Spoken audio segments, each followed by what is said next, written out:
ஆச்சி மசாலா. எந்த சமையலும் ருசி தேடும் ரகசியம். 20 ரூபாய். 70 படங்கள் கிட்ட ஒர்க் பண்ணியிருந்தாலும் மூன்றாம் கண் தான் அவரோட முதல் படம். எஸ், இந்த படத்தை வந்து டெபியூ டைரக்டராக அறிமுகமாகக்கூடிய டைரக்டர் சாகோ கணேசன் அவர்களை பற்றி நிறைய விஷயங்கள் ஆர்டிஸ்ட் பேசினாங்க. ஆனால் நிச்சயமாக ஒரு மல்டி ஸ்டாரர் படத்தை வந்து ஃபார் த ஃபர்ஸ்ட் டைம் அவர் படம் எடுக்கும்போது சேலஞ்சிங்கான விஷயங்கள் பல இந்த படத்தில் இருந்திருக்கும். ஸோ முன்னணி நட்சத்திரங்களை வச்சு ஒரு ஸ்ட்ராங்கான கதைக்களத்தை நம்ம கிட்ட கொடுக்க வராரு. So I welcome director sago Ganesan அவர்கள். அனைவருக்கும் வணக்கம். நான் 60-70 படம்லாம் ஒர்க் பண்ணலைங்க. அது எப்படின்னா, வாசு சார் 60 படம் பண்ணியிருக்காரு. அவரோட அனுபவத்தை நான் வாங்கிட்டு வந்திருக்கேன்னு சொன்னேன். 60-70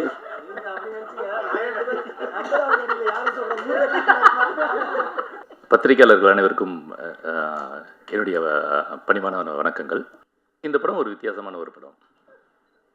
இது ஒரு வித்தியாசமான ஒரு திரைக்கதை. இது மாதிரி ஒரு கதை வந்து வந்திருக்குமான்னு எனக்கு தெரியல. எனக்கு தெரிஞ்சு இதுதான் ஃபஸ்ட்டு சினிமான்னு நினைக்கிறேன். ரஷமான் எஃபெக்ட்டுங்கிற ஒரு எல்லாருக்கும் தெரிஞ்சிருக்குன்னு நினைக்கிறேன் அந்த விஷயம். அதை இந்த கதையில் நாங்கள் அப்ளை பண்ணியிருக்கேன். அது கூடவே வித்தியாசமான ஒரு விஷயத்தையும் ஆட் பண்ணியிருக்கேன். That is open end. Audience தான் இந்த படத்தோட கிளைமாக்ஸை கண்டுபிடிக்கணும் அப்படிங்கிற மாதிரி ஒரு விஷயத்தை கொண்டு வந்திருக்கோம். ஸோ இது எல்லாமே சேர்ந்து ஒரு புதுசான ஒரு விஷயமா இருக்குன்னு நான் நினைக்கிறேன்.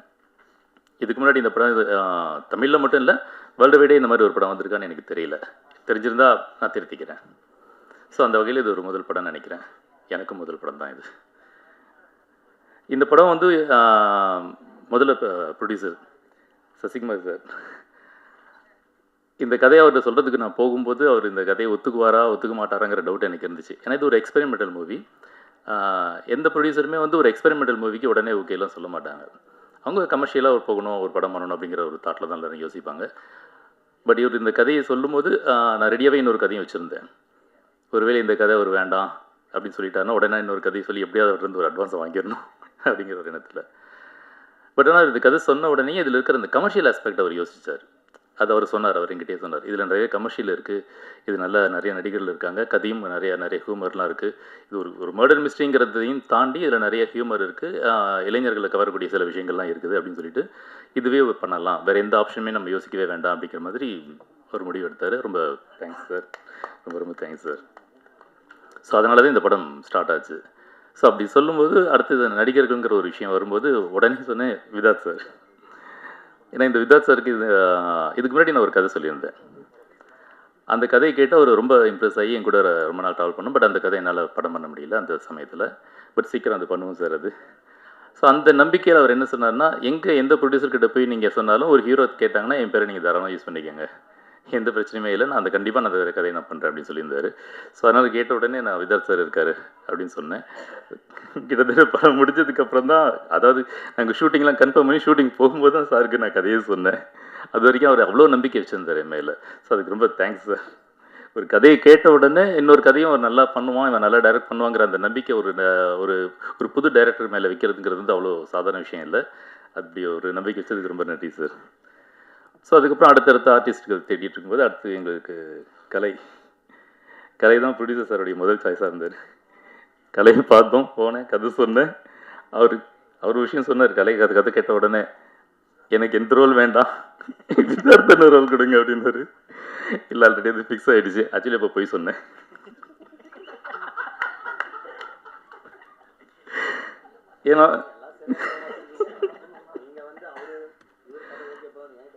ஏன்னா விதாத் சாருக்கு இப்போ கதையை சொல்லலையே. அவர் தான் நான் எந்த ரோல் கொடுத்தாலும் நடிக்கிறதுக்கு தயாராக இருந்தார். சும்மா வேறு வழியில். ஏன்னா இந்த ரோல் விதாத் சார் பண்ணாதான் நல்லாயிருக்கும் அப்படிங்கிறதுனால அதை நான் ஃபிக்ஸ் பண்ணியிருந்தேன். கலைக்காக செலக்ட் பண்ண ரோல் கலை மட்டும்தான் பண்ண முடியும்.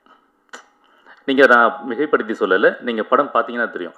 ஏன்னா இது வந்து ஒரு சத்தம் கொஞ்சம் அதிகமான டெசிபிள் போனாலே பிரச்சனையாகக்கூடிய ஒரு கேரக்டர். நம்ம நார்மலாகவே நம்ம வீட்டில் ஒரு சின்ன சவுண்டுகள் ஒரு ஃபோனை கீழே வச்சா கூட சில பேருக்கு அது நாய்ஸ், ஒரு பெரிய நாய்ஸாக தெரியும், ஒரு எரிச்சலை உருவாக்கும். அது சில சமயங்களில் சில நேரங்களில் அப்படி வரும். ஆனால் எப்போவுமே வரக்கூடிய ஒரு கேரக்டர். ஸோ அதனால் அவருடைய கதாபாத்திரமே வந்து அவர் நடக்கிறதே ரொம்ப சாஃப்டாக நடந்தாகணும், ரொம்ப அதிர்வாக இருக்கக்கூடாது. ஏன்னா அவருடைய சத்தமே அவருக்கு டிஸ்டர்ப் ஆகிடும். ஸோ அதனால் ரொம்ப ரிலாக்ஸ்டாக ரொம்ப நிதானமாக எடுத்து வைக்கிற அந்த பூனை நடந்து வர மாதிரி நடந்து வரணும். அந்த மாதிரி எந்த பொருளை எங்கே வைக்கிறதா இருந்தாலும் அதுவே கவனமாக வைக்கணுங்கிற அந்த மாதிரியான ஒரு டிஃபிகல்ட்டான ஒரு இது இருந்தது. அவர் பேசுகிறதே அவர் சவுண்டே ரொம்ப கம்மியாக கேட்கணுங்கிற மாதிரியான ஒரு இது இருந்தது. இப்போ இங்கே பாருங்கள், பயங்கர கலாய்ச்சிட்டு பயங்கரமாக பேசிகிட்டு இருக்கிற ஒரு ஆள் அங்கே ரொம்ப மினிமமான வார்த்தைகள் பேச வச்சோம். இன்னும் சொல்கிறது அதுனா அவருடைய வசனங்கள் நீங்கள் கவனித்து பார்த்தீங்கன்னா படத்தில் தமிழில் வந்து குரில் நெடில்னு இருக்குது. அந்த நெடில்ங்கிறது அதிகமாக பயன்படுத்தப்படும். ஸோ அந்த அந்த சவுண்ட் இருக்கு இல்லையா, அந்த ஹெவியர் அந்த சவுண்டு எதுவுமே வராதபடி ஒரு குரில் சவுண்டிலேயே கொண்டு வந்திருப்பேன் நிறைய இடங்களில். அதை கரெக்டாக அப்சர்வ் பண்ணி கரெக்டாக அதை ப்ரெசென்ட் பண்ணது ஒரு பெரிய விஷயம். அது படத்தில் ஒரு சீன் இருக்கும், சாருன்னு ஒரு வார்த்தையை சொல்லுவார். ஒரே சாருங்கிறத பல இடத்துல திரும்ப திரும்ப அப்படி ரிப்பீட்டடாக சொல்லிக்கிட்டே இருக்கணும். ஒவ்வொரு இடத்துலையும் ஒவ்வொரு வேரியேஷன். சிவாஜி சாருக்கு அப்புறம் அவர் தான் பண்ணார் அதை.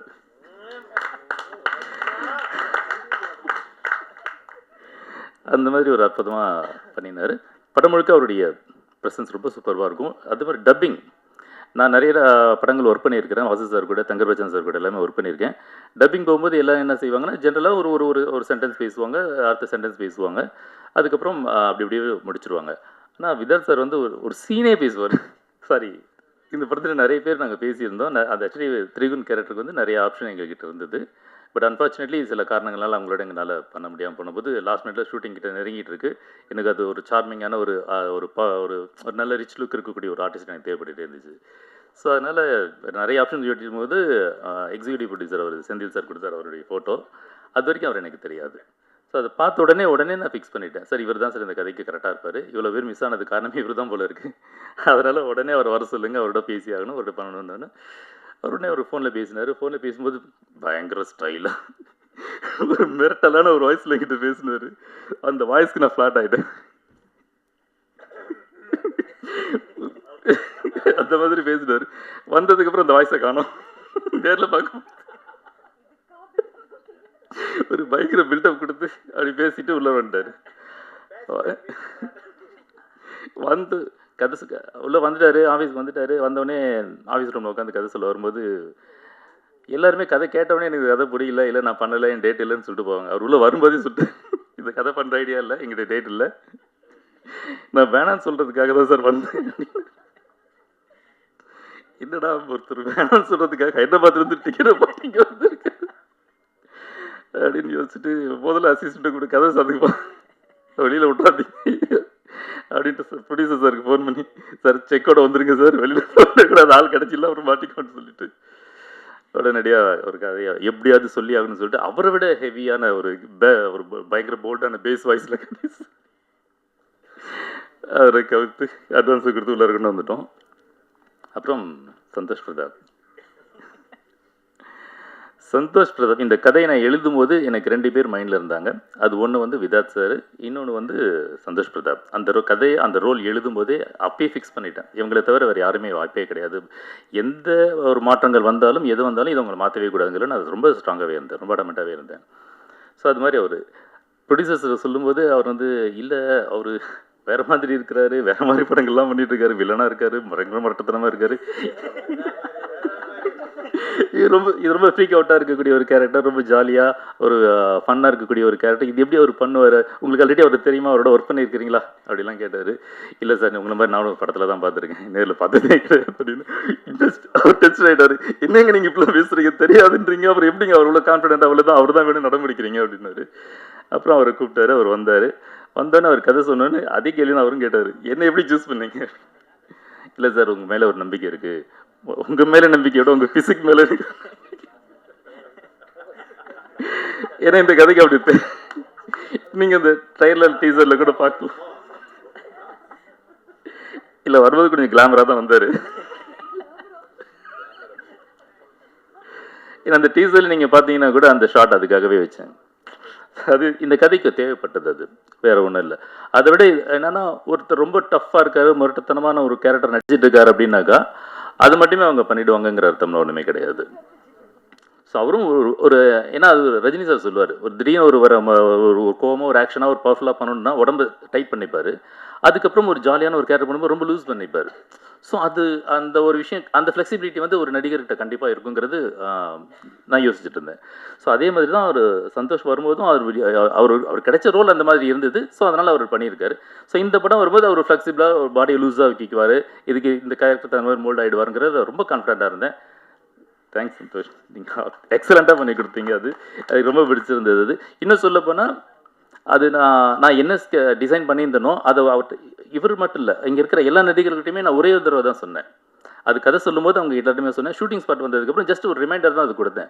அந்த முதல் ஷாட் எடுக்கும்போது, முதல் சீன் எடுக்கும்போது இது இப்படி தான் அப்படி தாங்கிறத சொல்லியிருந்தேன். அந்த மீட்டரை பிடிச்சிட்டு படம் முடிகிற வரைக்கும் அவங்க அதுக்குள்ளாரே ட்ராவல் பண்ணியிருந்தாங்க. அது எனக்கு ரொம்ப பெரிய ஒரு சந்தோஷமாக இருந்தது. ஈஸியாக படம் எடுக்க முடிஞ்சுது. அது இல்லைன்னு வச்சுக்கோங்களேன், ரொம்ப கஷ்டப்பட்டுருப்பேன். எல்லோரும் அதை கேரக்டராக புரிஞ்சுக்கிட்டு அதில் இன்வால்வ் ஆகி அழகாக பண்ணது பெரிய விஷயம். இந்த நிறைய ஹீரோயின் பேசிகிட்டு இருந்தோம், நிறைய பேர் வந்தாங்க, எல்லாருமே பண்ணுறதுக்கு தயாராக தான் இருந்தாங்க. ஆனால் என்னவோ காரணங்களால அது மிஸ் ஆகிட்டே இருந்துச்சு. அதுக்கப்புறம் தேஜ் தான் வரணும்னு இருந்திருக்கு போல இருக்குது விதி. அப்படிதான் எல்லாத்தையும் சொல்லியிருக்கோம். எனக்கு தேஜு அதுக்கு முன்னாடி தெரியவே தெரியாது. இந்த படம் பண்ணுற வரைக்கும் ப்ரொடியூசர் வந்து ஒரு தேஜுன்னு ஒருத்தங்க இருக்காங்க, வருவாங்க, நீங்கள் அவங்கக்கிட்ட கதை சொல்லுங்கள் அப்படின்னாரு. சார் அப்படிலாம் சொல்ல முடியாது சார், நான் யார் என்னன்னு தெரிஞ்சிருக்கணும், நான் ஒரு ஆடிஷன் வைப்பேன், எல்லாம் பண்ணதுக்கப்புறம் தான் நான் ஓகே பண்ணுவேன், இல்லை நான் பண்ண மாட்டேன் அப்படிலாம் ரொம்ப அடமெண்ட்டாக பேசிகிட்டு இருந்தேன். வந்தாங்க, ரொம்ப சாதாரணமாக வந்தாங்க, ரொம்ப ஹம்பிளாக வந்தாங்க, கதை கேட்டாங்க. எனக்கு ஓகே சார் நான் பண்ணுறேன் சார் சொல்லிட்டு போயிட்டாங்க. இன்னும் வந்தாங்க அவங்க பாட்டு போயிட்டே இருக்கிறாங்க அப்படின்னு நினச்சேன். ஒரு ஆடிஷன் பண்ணலாம் அப்படிலாம் கூட நினச்சேன். பட் ஆனால் என்னவோ தெரில, நான் பண்ணவே இல்லை, விட்டுட்டேன், போயிட்டாங்க. எனக்கு ஷூட்டிங் போகிற வரைக்குமே எனக்கு அந்த ஒரு பயம் இருந்துக்கிட்டே இருந்துச்சு தேஜ் மேலே. என்னடா இவங்க பண்ணுவாங்களா பண்ண மாட்டாங்களா எனக்கு ஒரே டவுட்டே இருந்தது. பட் ஷூட்டிங்ஸ் பண்ணதுக்கப்புறம் அந்த பிரச்சனையே எனக்கு இல்லை. நாள் வந்து நாளைக்கு என்ன எடுக்கிறோமோ அத்தனை சீன் பேப்பரையும் அவங்க வாங்கிட்டு போயிடுவாங்க. ஃபுல்லாக உட்காந்து ராத்திரி ஃபுல்லாக படிப்பாங்க போல இருக்குது. படித்து மனப்பாடம் பண்ணிவிட்டு அடுத்த நாள் ஒரு டைலாக் ஒரு இடத்துல ஒரு பிரச்சனை இல்லாமல் அவ்வளோ அக்யூரேட்டாக சூப்பராக பண்ணி கொடுத்தாங்க. Thank you Teju, thank you.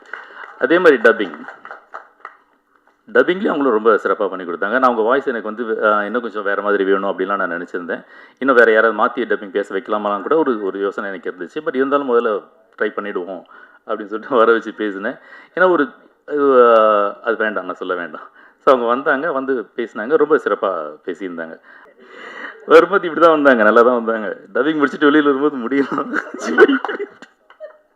வந்து எங்கடா தேஜுவை காணோங்கிற மாதிரி. ஏன்னா பேசும்போது இப்படி தேய்ச்சி அந்த முடியெல்லாம் வெளியில் வந்து கொட்டி. அப்புறம் தேஜு கூட ஒரு முக்கியமான ஒரு ரோல், படத்தோட கீ பாயிண்ட்டாக அந்த கதையோட தேஜோட கதையை நகர்த்தக்கூடிய ஒரு முக்கியமான ஒரு கேரக்டராக ஒரு ரோல் இருந்தது. அந்த ரோலுக்கு நிறைய தேடிக்கிட்டே இருந்தேன். நிறைய பேர் வந்து அது எனக்கு சூட்டே ஆகலைங்கிறப்போ அப்போது நாங்கள் என்னுடைய அசிஸ்டண்ட் ஒருத்தர் வந்து அவங்களுடைய ஃபேஸ்புக் காமிச்சாங்க, அத்துல்யாவை பார்த்த உடனேயே அவனுக்கு என்னோடய கேரக்டருக்கு எக்ஸாக்ட்லி இவங்க தான். ஏன்னா அந்த ஒரு ஒரு ஒரு ஒரு ஏன்னா ஒரு போல்டான ஒரு ரோல் அது. அந்த போல்டான ரோலை ஹேண்டில் பண்ணக்கூடியதுக்கு ஒரு தனித்திறன் தேவை இருக்குது. அதை வந்து அவங்கள பார்த்தோன்னே எனக்கு தோணுச்சு, ஓகே இவங்க கரெக்டாக பண்ணுவாங்க அப்படின்னு எனக்கு தோணுச்சு. பட் இருந்தாலும் இவங்க பர்ஃபார்ம் பண்ணுவாங்களா இல்லையான்றது ஒரு சின்ன சந்தேகம் எனக்கு எப்போயுமே அது உண்டு. ஏன்னா அது நான் இதுக்கு முன்னாடி ஒர்க் பண்ண வாசு சார்கிட்டையும் தங்கர் பச்சன் சார்கிட்டையுமே அதை நான் கற்றுக்கிட்டேன். எந்த ஆர்டிஸ்ட்டாக இருந்தாலும் ஒரு ஆடிஷன் பண்ணுங்கிறத ஒரு விஷயமா வச்சுருந்தேன். ஸோ அதே மாதிரி அவங்ககிட்டையும் கேட்டேன். அவங்க எனக்கு ஒரு சீனை அனுப்புகிறேன், நீங்கள் அது பண்ணி தர முடியுமா அப்படின்னு கேட்டேன். அவங்க அங்கே கேரளாவில் இருந்தாங்க. ஒன்றுமே பிரச்சனை எதுவுமே யோசிக்காமல் உடனே அவங்க பண்ணி எனக்கு அனுப்பிச்சிருந்தாங்க. எனக்கு பிடிச்சது. அடுத்த நிமிஷமே வர வச்சுட்டோம், உள்ளார வந்துட்டாங்க. ரொம்ப தேங்க்ஸ். ஸோ இதே மாதிரி அடுத்தது ஜான்விஜி சார். இந்த படத்தில் இவங்களெல்லாம் தாண்டி இவங்க அத்தனை பேருமே ஹேண்டில் பண்ணக்கூடிய ஒரு ஆள். சமாளிக்கணும், சண்டை போடணும், பிரச்சனை பண்ணணும், டார்ச்சர் பண்ணணும், எல்லாம் பண்ணணும் அப்படிங்கிற ஆளாக வரும்போது அதுக்கு இந்த ஜான்விஜி சாருக்கு சொன்ன உடனே எல்லாருமே உடனே ஓகேன்ட்டாங்க. ஒரே சாய்ஸ் தான்ங்கிற மாதிரி எல்லாருமே ஓகே அப்படின்ட்டாங்க. அவர் இன்றைக்கி வர முடியல, ஒரு ஷூட்டிங்கில் இருக்கார். வந்திருந்தானே இன்னும் கொஞ்சம் செட்டு கலகலகான மாதிரி இருந்திருக்கும், இந்த ஸ்டேஜே வேறு மாதிரி ஆகிருந்திருக்கும். ஸோ ரொம்ப சிறப்பாக பண்ணியிருந்தார். அவர் படம் பண்ணது அந்த ஷூட்டிங்கில் வந்து ஒரு 5 நாள் தான் ஒர்க் பண்ணார். பட் ஆனால் டப்பிங் அவர் கூப்பிடும்போது, சார் இதுனா ஒரு 2 மணி நேரத்தில் நான் பேசிட்டு போயிடுவேன் சார், அது ஒரு 5 நாள் தானே வந்தேன் அப்படின்னாரு. இல்லை சார் நீங்கள் ஒரு நாள் தேவைப்படுவீங்க சார் அப்படின்னு. எவ்வளோ படம் பண்ணியிருக்கிறேன், எனக்கு ஜஸ்ட் ஒரு 2 மணி நேரம் போதும் அப்படின்ற மாதிரி சொன்னார். முதல்ல ஸ்டுடியோக்கு வாங்க சார், டப்பிங் தேட்டர் வாங்க, வந்தோடனே பார்த்துட்டு சொல்லுங்கள் அப்படின்னு. வந்தோடனே அவரோட சீன்ஸ்லாம் பார்த்தோன்னே, ஐயா சார் இது இவ்வளோ இருக்குது, இதுக்கு 2 நாள் ஆகும் போல இருக்குதுன்னு சொல்லிட்டு அப்புறம் மெனக்கெட்டு ஃபுல்லாக சின்சியராக இருந்து அதை பண்ணி கொடுத்தாரு. அப்போ அவருக்கு உடம்பு சரியில்லாமல் இருந்துச்சுன்னு நான் நினைக்கிறேன். அதையும் மீறி அவர் சிறப்பாக பண்ணி கொடுத்தாரு, ரொம்ப நல்லா இருந்தது. ஸோ இதுக்கப்புறம் தேஜுவோட மதர் ரோல் ஒருத்தவங்க பண்ணியிருக்காங்க, அவங்களும் ரொம்ப சிறப்பாக பண்ணியிருக்காங்க. சுந்தரா ட்ராவல்ஸ் ராதா அவங்க. இன்றைக்கி அவங்களால வர முடியல. அதை தவிர ஸ்வேதான்னு ஒருத்தவங்க நடிச்சிருக்காங்க, ஒரு கலையோட பேரை நடிச்சிருக்காங்க, அவங்களும் ரொம்ப சிறப்பாக பண்ணியிருக்காங்க. பட் எல்லாருமே ஷூட்டிங்கில் கம்மிட் ஆனதுனால அவங்களால வர முடியல. அப்புறம்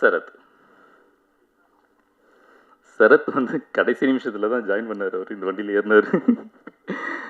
அது எனக்கு தெரியாது. ஆனால் டிவிலாம் அதிகமாக பார்க்குறது இல்லை, அதை பற்றி எதுவும் தெரியாது. எப்போயாவது ரீல்ஸில் வர்றது உண்டு, யாராவது எதாவது சொன்னாங்கன்னா பார்க்குறது உண்டு. அது ஒரு இது என்ன பழக்கம்னு எனக்கு தெரியல, அப்படி ஒரு பழக்கம் அப்படி ஆயிடுச்சு. அது ஒன்றும் மாற்றிக்க முடியல. அதனால் எனக்கு பெருசாக தெரியாது, சரத்தை பற்றிலாம் எதுவும் தெரியாது. சார் வந்த உடனே அவர் நிறைய காமெடி பண்ணுவார், பயங்கரமாக அப்படி பண்ணுவார், இப்படி பண்ணுவார் அப்படின்லாம் சொல்லியிருந்தாங்க. அதனால நான் அவருடைய ரீல்ஸ்லாம் பார்த்தேன் கொஞ்சம். உண்மையாக நிறைய காமெடிலாம் நல்லா தான் பண்ணிட்டு இருந்தார்.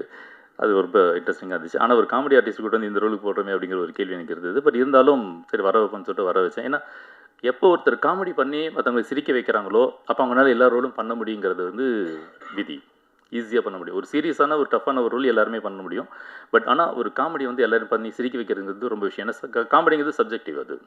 ஸோ ஒருத்தருக்கு காமெடியாக தெரியும், இன்னொருத்தருக்கு ஒரு மாதிரியாக தெரியும். அதனால் அது பண்ணுறதே ஒரு பெரிய விஷயம், ஒரு பெரிய சவால். அதை அவர் சக்ஸஸ்ஃபுல்லாக அவர் பண்ணிகிட்டு இருக்காரு அப்படிங்கும்போது அவருக்கு நான் எந்த ரோலான தைரியமாக கொடுக்கலாங்கிற ஒரு கான்ஃபிடன்ஸ் எனக்கு இருந்துச்சு. ஸோ வந்த உடனே இதை எடுத்தோடனே அவர் சொன்ன மாதிரி இது காமெடி படம் இல்லை, காமெடி ரோல் இல்லை, இது ஒரு சீரியஸ் ரோல் அப்படின்னு அவர் வெளியில் போயிடலாமெல்லாம் கூட யோசிச்சிருப்பான்னு நினைக்கிறேன். சரி இருந்தாலும் பரவாயில்ல, இந்த ஒரு படத்தை பண்ணுவோம் போனால் போகுது அப்படிங்கிற மாதிரி ஏதோ ஒத்துக்கிட்ட மாதிரி வந்த உடனே அவர் கம்ப்ளீட்லி அவரை நான் சேஞ்ச் பண்ணி அவரை சின்சியராக அப்படி பண்ண வச்சேன். ரொம்ப தேங்க்ஸ் சரத். அப்புறம் டெக்னீஷியன்ஸ், மியூசிக் டைரக்டர் ரொம்ப சிறப்பாக மியூசிக் பண்ணி கொடுத்தாரு. டைம் ஆச்சு, சாரி ரொம்ப எனக்கு பேச முடியல. இந்த படத்துக்கு எனக்கு ஒரு பெரிய சப்போர்ட்டாக இருந்தது வந்து முதல்ல கேமராமேன் ரொம்ப சூப்பராக பண்ணியிருந்தார், ரொம்ப அட்டகாசமாக பண்ணியிருந்தார். நான் என்ன நினச்சேனோ அந்த ஃபீல் அழகாக அவர் கொண்டு வந்து கொடுத்துருந்தாரு. அந்த அவர் அழகாக கொடுத்த ஒரு விஷயத்தை ராமர் ரொம்ப சிறப்பாக எடிட் பண்ணியிருந்தார். அது ஒரு நிறைய சண்டை நாங்கள் போட்டிருந்தோம், எல்லாம் பண்ணியிருந்தாலுமே கூட. பட் அதெல்லாம் தாண்டி நல்ல ஒரு விஷயமா எடுத்துகிட்டு வந்தோம். டைரக்டர் நான் என்ன நினச்சேனோ அந்த ஃபீல் எல்லாத்தையுமே எங்களுக்கு கிடைச்ச ஒரு டைம் ஸ்பேஸில் கிடைச்ச ஒரு பட்ஜெட்டில் அவ்வளோ அழகாக சூப்பராக பண்ணி கொடுத்துருந்தாரு. நீங்கள் படம் பார்த்தீங்கன்னா அது நீங்கள் தெரிஞ்சுப்பீங்க, அவ்வளோ அழகாக அவர் பண்ணியிருந்தார். ஸோ அதுக்கப்புறம் டிசைனர் சூப்பராக பண்ணியிருந்தார் சந்துரு. ரொம்ப தேங்க்ஸ் சந்துரு, ரொம்ப அட்டகாசமாக பண்ணி கொடுத்தீங்க. ரொம்ப நான் நினச்ச மாதிரி எல்லாமே நிறைய விஷயங்கள் நிறைய பண்ணி கொடுத்தீங்க, எல்லாமே நல்லா இருந்தது. பர்டிகுலர்லி இந்த கலரிஸ்ட் நான் சொல்லணும். இந்த படத்தோட கலரிஸ்ட் ரொம்ப அழகாக பண்ணியிருந்தார் அவர். பிரசாத் நாக் ஸ்டுடியோவில் இருக்கார், அவர் ரொம்ப அருமையாக பண்ணியிருக்காரு. இப்போ நிறைய பெரிய பெரிய படங்கள்லாம் பண்ணிட்டு இருக்காரு. இந்த படத்துக்கு ஃபுல் எஃபோர்ட் எடுத்து அவர் பண்ணி கொடுத்தாரு. அண்ட் தென் சவுண்ட் டிசைனிங் உதயும் அருமையாக பண்ணி கொடுத்தாரு, ரொம்ப சூப்பராக பண்ணியிருந்தார். அவர் ரொம்ப இன்வால்வ் ஆகி அவர் அழகாக பண்ணி கொடுத்தாரு. சவுண்ட் டிசைன் பண்ண சதீஷ், அவருக்கும் என்னுடைய நன்றி, ரொம்ப அழகாக பண்ணி கொடுத்தாங்க. எல்லாருமே இந்த படத்தில் சிறப்பாக பண்ணியிருந்தாங்க. பட் இன்னும் எவ்வளோ பேர் இருக்காங்க தெரியல. என்னோட அசிஸ்டன்ட் டைரக்டர்ஸ் அவங்களாம் ரொம்ப ஹார்ட் ஒர்க் பண்ணாங்க. ரொம்ப ஷார்ட் டைமில் இந்த மாதிரி ஒரு படம் பண்ணது நிறைய பேருக்கு இது ஒரு முதல் படம். ஆனால் அவங்க எல்லாருமே சின்சியராக ஒர்க் பண்ணாங்க. அத்தனை பேருக்குமே என்னுடைய தேங்க்ஸ். யாராவது மிஸ் பண்ணியிருந்தால் தயவுசெய்து மன்னிச்சிக்கங்க, வேறு ஒன்றும் இல்லை, டைம் ஆகிடுச்சு. ஜூன் 12 படம் ரிலீஸ் ஆகுது. கண்டிப்பாக தேட்டரில் படம் பாருங்கள், சப்போர்ட் பண்ணுங்கள். தேங்க்யூ. உங்களோட வாய்ஸ் ரொம்ப அழகாக இருக்குது. And thanks for the beautiful introduction that you are giving for everyone. I was just telling Kalai about it. So இல்லை நான் எழுதி தரல. கண்டிப்பாக வந்திருக்கிற மீடியா ஃப்ரெண்ட்ஸ் அண்ட் ப்ரெஸ் எல்லாருக்கும் ரொம்ப ரொம்ப நன்றி. எனக்கு வந்து ஃபர்ஸ்ட் திங் இந்த மாதிரி ப்ரெஸ் மீட் இருக்கும்போது I be super happy to meet all of you. ஏன்னா இந்த மாதிரி டைமில் தான் I can see you all. Thank you so much for coming. And மூன்றாம் கண் இது வந்து முழுக்க நான் பண்ணேன்னா அது சசி சாருக்காக தான். சசி சார் வந்து அப்படி ஒரு ஃபாலோ அப் என்ன பண்ணார். And I am so glad. Sasi sir வந்து he has become like a family. இப்போ நாங்கள் படம் பண்ணி சொல்லலாம்ல சார், 2 இயர்ஸ் முன்னாடி பண்ணோம். இது வந்து என்னோட ஃபர்ஸ்ட் படம் முடிஞ்சிட்டு அது எடிட் வேற, நம்ம நடிச்சு கொடுத்தது வேற இல்லையா. ஸோ என்னோட ஃபர்ஸ்ட் படம் முடிச்சுட்டு பிளாக்மெயில் பண்ணுற டைமில் நான் இந்த படம் கேட்டேன். என் படம் பேர் பிளாக்மெயில். இப்படி தான் என் டீம் இருக்காங்க. நாங்கள் செட்டில் கூட இப்படி தான் எங்களை நடிக்கிறது கரெக்டாக பண்ணிட்டோம். ஆனால் நாங்கள் வேறு என்ன பேசினாலும் ஏதாவது ஒரு கவுண்டர் 4 பேர்கிட்டேருந்து வந்துட்டே இருக்கோம். அண்ட் நீங்கள் பார்த்தாலே தெரிஞ்சிருக்கும், கலையெல்லாம் சுத்தமாக நான் ஸ்டாப் போகும் கலை எல்லாரும் மேலேயும். But on a serious note, Sasi sir வந்து எப்பவுமே நான் என்னோடய ஒர்க் வெளியில் வந்தாலும், ஒரு ஆல்பம் வந்தாலும், ஒரு படம் வந்தாலும் ஃபர்ஸ்ட் கால் கண்டிப்பாக எனக்கு சார் கிட்டேருந்து வந்துடும். சூப்பர்டா. And I will write and give you. He is one well-wisher that I have in this industry and who'll always wish good for me. எப்பவுமே எனக்கு ஃபர்ஸ்ட் கால் பண்ணிவிட்டு சூப்பராக வர, நான் சொன்னல நீ செமையாக பண்ணுவேன்னு எப்பவுமே சொல்வார். அண்ட் அந்த மாதிரி இண்டஸ்ட்ரியிலேருந்து அடிக்கடி கேட்குறது வந்து ரொம்ப ரேர். அண்ட் சசி சார் வந்து நான் ஸ்டாப்பாக எனக்கு வந்து கடந்த ஒரு 2 இயர்ஸாக எனக்கு அது கொடுத்துட்டே இருக்கார். அந்த ஒரு ஸ்ட்ரென்த் அவர்கிட்டேருந்து எனக்கு வந்துட்டே இருக்கும். Thank you so much sir. And இதுக்கப்புறமும் என்னை மறக்காமல் கால் பண்ணுவீங்கன்னு நான் எக்ஸ்பெக்ட் பண்ணுறேன். And director sir, thank you so much for this role. இதில் வந்து அவர் சொன்ன மாதிரி ஸ்க்ரீன் ப்ளே தான் வந்து இதில் ஹீரோ. அண்ட் அவங்க கதைக்கு அவங்களுக்கு வந்து அந்த ஒரு பர்டிகுலர் ஸ்பேஸ் கொடுத்துருக்காங்க. அண்ட் யூஸ்வலாக ஹீரோயின்ஸ்க்கோ கொஞ்சம் ஓரளவுக்கு ஹீரோஸை விட கம்மியாக இருக்கும். I guess you guys will accept. But இந்த படத்தில் அந்த மாதிரி கிடையாது. Me and Athulya what heroine இல்லை எல்லாருக்குமே பயங்கர ஈக்குவல் ஸ்பேஸ். எனக்கும் என்னோட ஸ்டோரியில் நானும் அதுல்யா தான் வந்து ஹீரோயின். ஸோ அந்த மாதிரி தான். இல்லை தப்பாக போயிடுமோ? இல்லை நார்மலாக தான் சொன்னேன். நாங்கள் தான் வந்து we run the entire our story. இருங்க நான் பேச வந்ததே மறந்துடுவேன் நினைக்கிறேன். ஸோ அதுல்யா கூட தான் ஃபுல்லாக நான் ட்ராவல் பண்ணியிருந்தேன். And with that sir I'm so glad and I'm so happy and I'm so happy that I worked with you. And so with that sir பற்றி சொன்னேன். So I'm so glad to work with you. இந்த மாதிரி opportunity கிடைக்கிறதுக்கே வந்து கண்டிப்பாக it's a big blessing for me. And உங்ககிட்டேருந்தும் நீங்கள் டைலாகே இல்லாமல் அந்த ஃபேஸ்லேயே எந்த அளவுக்கு நீங்கள் வந்து அது கன்வே பண்ணீங்கன்னு நான் வந்து லைவாக பார்த்தேன், பக்கத்தில் இருந்து பார்த்தேன். And I am so glad sir, thank you so much. And Kalai வந்து he's another family for me. எனக்கு வந்து கலை வைஃப் அண்ட் தென் குழந்தை எல்லாருமே எனக்கு பயங்கர க்ளோஸ். வந்து அக்கான்னு சுற்றிட்டே இருப்பா. சொல்லிட்டேன் என்ன அக்காண்ணா. அஃப்கோர்ஸ் ஐம் அக்கா for her. Aditi, not you. Aditi சொன்னேன். ஸோ அண்ட் அடிக்கடி நான் வந்து கலையை வந்து வெளியில் நான் மீட் பண்ணிகிட்டே இருப்பேன். Is like very very good friend of mine and a family like friend. So Santosh Pratap, Adit, and Santosh Pratap is a very beautiful character he's got in this movie. பயங்கர handsome-ஆ ஒரு நல்ல quirky character இதில். I guess you totally deserve this character and this is something that is going to break through and then I'm sure it is going to be really good for you from here. And Adit, இந்த Telugu connection எனக்கும் அதுக்கும் ஜாஸ்தி. நம்ம கலை காய்ச்சிக்கிட்டு இல்லை நான் பேச மாட்டேன், தெலுங்குல பேச மாட்டேன் கண்டிப்பாக. பட் யா சம்திங் லைக் அந்த ஒரு டக்குன்னு பார்த்தா நம்ம ஒரு கசின் கிட்ட வந்து என்ன அப்படின்னு பேசுவோம்ல, அந்த மாதிரி எனக்கு அது. அண்ட் ஸ்பெஷலி இந்த ப்ரோமோ சாங்கில் பார்த்தீங்கன்னா ராதிகா மேம் எனக்கு வந்து you gave me the opportunity to show my talent. எனக்கு சாண்டி மாஸ்டருக்கு அப்புறம் you the one who actually cave me that particular part. நீ பண்ணு, நீ உனக்கு என்ன வேணுமோ பண்ணு. அங்கே வந்துட்டு நான் கொரியோ பண்ணல, நீ இதை ஃபீல் பண்ணி அந்த ஒரு பர்டிகுலர் பிட் வந்து நீ ஃபீல் பண்ணி உனக்கு என்ன தோணுதோ பண்ணுன்னு சொன்னாங்க. அதில் எனக்கு ஏதாவது மிஸ்டேக்ஸ் இருந்தது இல்லை எங்கேயாவது பெட்டர் பண்ணணுன்னா அவங்க என்னை கைட் பண்ணியிருந்தாங்க. Thank you so much ma'am. It means a lot because ரொம்ப கம்மி ஆப்பர்ச்சுனிட்டிஸ் எனக்கு வந்து என்னோட டான்ஸ் காட்டுறதுக்கான வாய்ப்பு கம்மியாக தான் கிடைக்குது. And I guess this is a big opportunity that you gave me, that space that you gave me. And விஷுவலாகவே ரொம்ப அழகாக அதை வர வச்ச Uday and the entire team. Rama sir, நான் இப்போ தான் உங்களை ஃபர்ஸ்ட் டைம் மீட் பண்ணுறேன். Thank you so much for working. And Sarath of course வந்து கலகலன்னு ஷார்ட் மொத்தம் நான் எங்களோட செட்டையை வந்து பயங்கர கலகலன்னு வச்சுட்ருக்கவர். அண்ட் ஐ கெஸ் நான் எல்லாருமே கவர் பண்ணிட்டேன். Art director sir, thank you so much. Music, thank you so much. And I am so excited for this movie.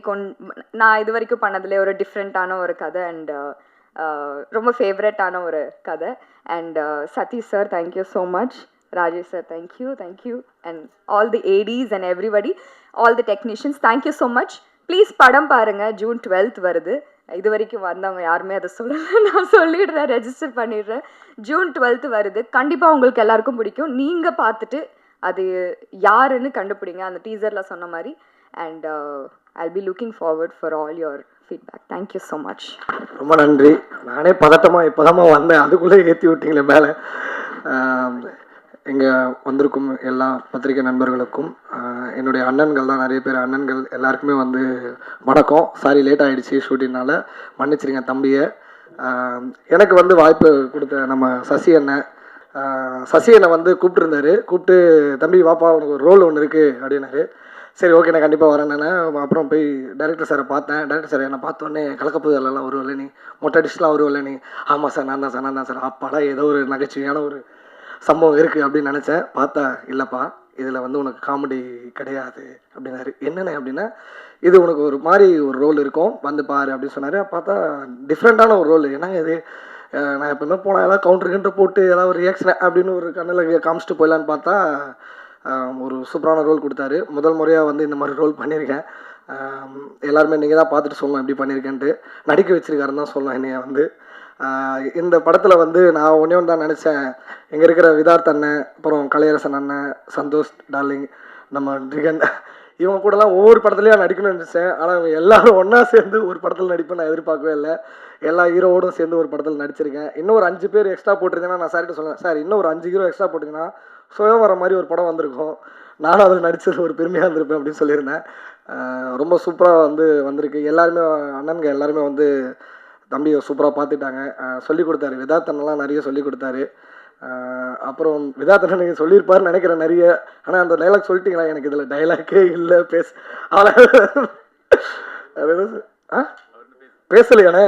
அப்போ ஓகே, அப்போ நீங்கள் பேசுங்க, அப்போ தான் தெரியும். ஆனால் இதுலையாவது பேசுகிறீங்கண்ணா தயவு செஞ்சு. ஏன்னா படம் பார்த்தோன்னே தெரியும் உங்களுக்கு நான் ஏன் இப்படி சொல்கிறேன்ட்டு. கலையரசன் அண்ணன் வந்து ரொம்ப ஜாலி டைப்பு அண்ணன். அதை சொல்லவா?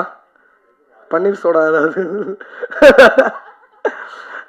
கலையரசன் ரொம்ப ரொம்ப ஜாலி டைப்பு, சூப்பராக பார்த்துட்டு.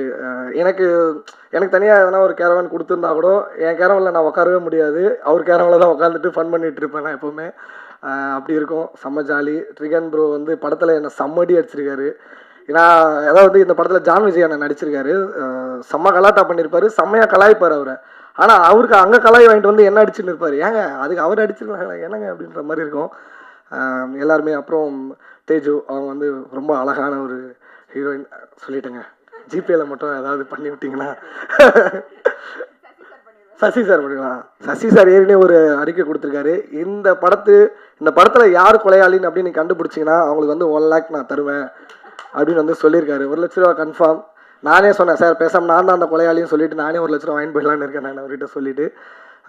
மொத்தமாக வந்து நிறைய டெக்னீஷியன் போதுன்றா மொத்தமாக எல்லா டெக்னீஷியனுக்கும் வந்து என்னுடைய நன்றிகள் சொல்லிக்கிறேன். ரொம்ப அழகாக பார்த்துக்கிட்டீங்க. டைரக்டர் சார் ரொம்ப ரொம்ப நன்றி சார், தேங்க்யூ ஸோ மச். எனக்கு இப்படி ஒரு வாய்ப்பு கொடுத்ததுக்கு முக்கியமாக சசி அண்ணே ரொம்ப ரொம்ப நன்றிண்ணே, லவ் யூண்ணே, தேங்க்யூ ஸோ மச். உங்களுக்கும் நன்றி, தேங்க்யூ, லவ் யூ. படத்தை ஜூன் 12ஆம் தேதி பார்த்துருங்க சொல்லிட்டேன் நானும்.